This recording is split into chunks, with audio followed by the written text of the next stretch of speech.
No. I have assaulted. Please, my nose is bleeding. I have assaulted my mother. You have to spend your night in jail. Hi এই কি অবস্থা রবিনা টন্ডনের? ঘটালেন এমন এক ঘটনা যার জন্য তাকে পড়তে হয়েছে পাবলিকদের এই তোপের মুখে, এবং সেই ভিডিও এখন সোশ্যাল মিডিয়ায় ভাইরাল। সেই সঙ্গে থাকছে সত্যি কি তাহলে বিগ বস ওটিটির 3rd সিজনে থাকছে না সালমান খান? তাহলে কে থাকছে সালমানের জায়গায়? জানাচ্ছি গসিপসে।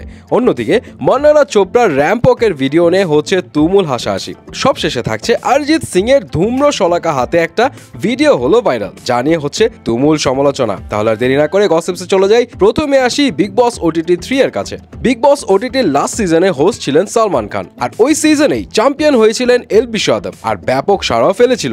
সো এরপর সিজনেও সালমান খানই হোস্ট হিসেবে থাকবে, এই ব্যাপারে কোনো সন্দেহই ছিল না ফ্যান্সদের। কিন্তু হঠাৎ করে গুঞ্জন উঠলো যে সিকান্দার ফিল্মের শুটিং এর জন্য এবার বিগ বস ওটিটির 3rd সিজনে দেখা যাবে না ভাইজানকে। শোনা যাচ্ছিল যে অনিল কাপুরই হতে যাচ্ছে নেক্সট সিজনের নতুন হোস্ট। তারপরে ভাইজানের ফ্যান্সরা আশা নিয়ে বসেছিল শেষ পর্যন্ত সালমানই থাকবেন হোস্ট হিসেবে। কিন্তু ভেরি রিসেন্টলি মেকার্সরা কনফার্ম করলো যে অনিল কাপুরই হতে যাচ্ছে নেক্সট সিজনের হোস্ট, আর নতুন প্রোমোতেও অনিল কাপুরকে দেখানো হয়েছে। অনেকেই বলছে অনিল কাপুর নিশ্চয় জমিয়ে ফেলবেন, কিন্তু ভাইজানের ফ্যান্সরা কিছুতে এটা মানতে রাজি না। অনেকে বলছিল no Salman Khan, so no big বস। কেউ কেউ আবার বলছে যে এবারে বিগ বস হবে সুপার ফ্লপ, সবাই ভাইজানের জন্যই বিগ বস দেখে। যাই হোক, দেখা যাক কি হয়। আপনাদের কি মনে হয় অনিল কাপুরকে হোস্ট হিসেবে জমাতে পারবে? এদিকে মান্নারা চোপড়ার র্যাম্প ওয়াকের একটা ভিডিও হচ্ছে তুমুল ভাইরাল, কিন্তু এ নিয়ে কেউ কেউ প্রশংসা করলেও বেশিরভাগ পাবলিকই নিচ্ছে তুমুল মজা। অনেকেই বলছে এমন অদ্ভুত ভাবে মুখ খুলছেন কেন মান্নারা, মনে হচ্ছে সব খেয়েই ফেলবে। অনেকে আবার বলছে মান্নারার ঢং দেখে নাকি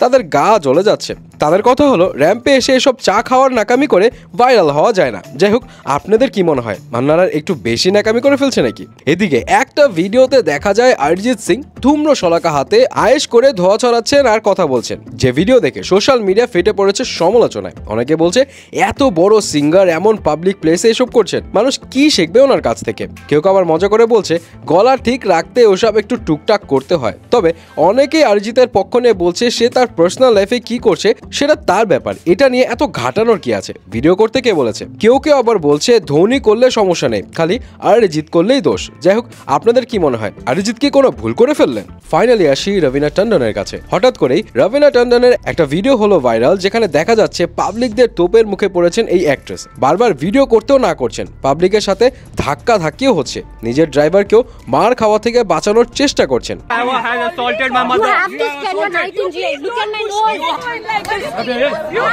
এখন ঘটনা হলো মোহাম্মদ নামের মুম্বাইয়ের ব্যান্দ্রার এক লোকের মা, বোন এবং ভাতিজি রবিনা টন্ডনের বাসার সামনে দিয়ে আসার সময় রবিনার ড্রাইভার গাড়ি উঠিয়ে দেয় মোহাম্মদের মার উপর। আর এর প্রতিবাদ করলে ড্রাইভার গাড়ি থেকে নেমে এসে হাত তোলে মোহাম্মদের ভাতিজির উপর।